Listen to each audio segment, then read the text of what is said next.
Prince Harry and Meghan Markle helped offset any financial loss incurred by the royal family following their departure in March 2020.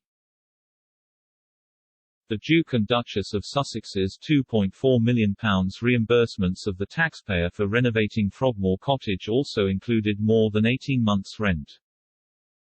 Royal accounts have revealed, critics had urged Prince Harry and Meghan Markle to pay back the millions spent refurbishing the property after they stepped down as working royals for financial and personal freedom and moved to the US early in 2020.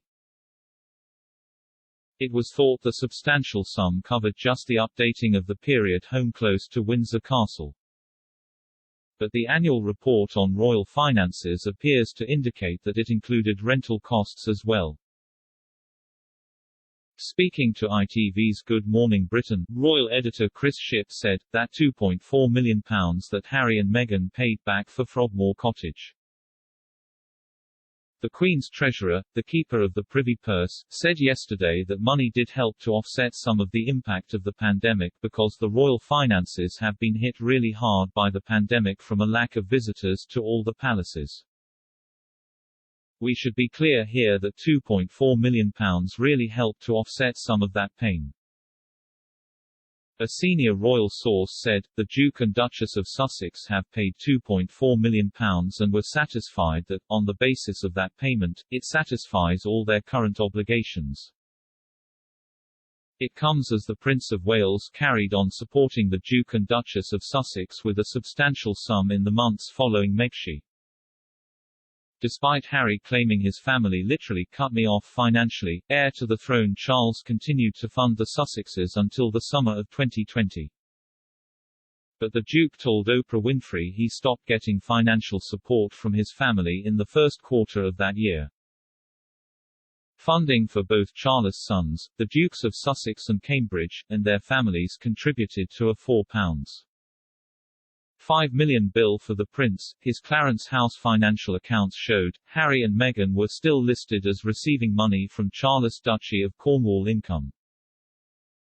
Despite quitting the monarchy at the end of March last year, the funding bill, plus other expenditure including Charles' capital expenditure and transfer to reserves, dropped by around £1.2 million in the financial year after the Sussexes stopped being senior royals. A senior Clarence House spokesperson said, as well all remember in January 2020 when the Duke and Duchess announced that they were going to move away from the working royal family. The Duke said that they would work towards becoming financially independent. The Prince of Wales allocated a substantial sum to support them with this transition. That funding ceased in the summer of last year. The couple are now financially independent. Quizzed on the discrepancy in the Duke's remarks, the Clarence House spokesperson said, I wouldn't acknowledge that they are dramatically different. All I can tell you are the facts.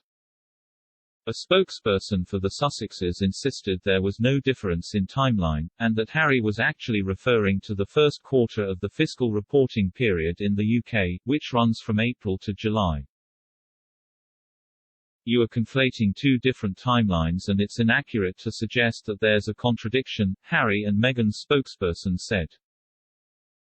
The Duke's comments during the Oprah interview were in reference to the first quarter of the fiscal reporting period in the UK, which starts annually in April.